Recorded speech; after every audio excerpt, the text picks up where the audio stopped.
Berikutnya petugas gabungan Kanwil Kemenkumham Jawa Barat dan Rutan Kebonwaru Bandung musnahkan 256 ponsel serta ratusan barang elektronik terlarang lainnya milik warga binaan. Selain pemusnahan, BNN Kota Bandung juga melakukan tes urin terhadap 165 petugas rutan.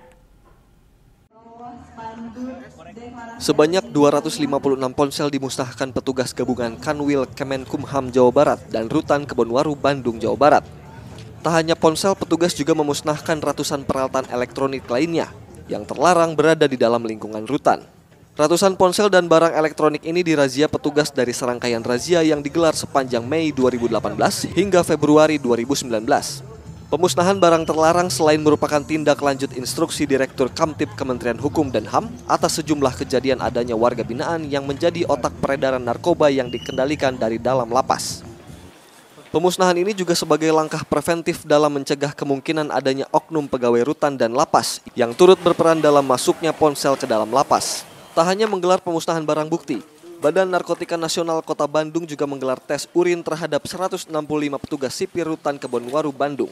Selain untuk mengetahui terjadinya penyalahgunaan narkoba oleh oknum petugas rutan, tes urin ini juga sengaja digelar agar petugas mampu memberikan kontribusi positif dalam kapasitasnya sebagai aparatur sipil negara dalam melayani masyarakat.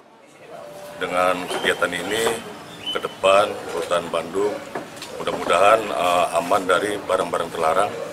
Dan tadi telah diadakan pemusnahan barang hasil razia dari bulan Mei 2018 sampai 2019 bulan Februari. Pemusnahan ini merupakan kelanjutan dari razia yang sebelumnya sempat digelar mendadak petugas di Rutan Kebonwaru.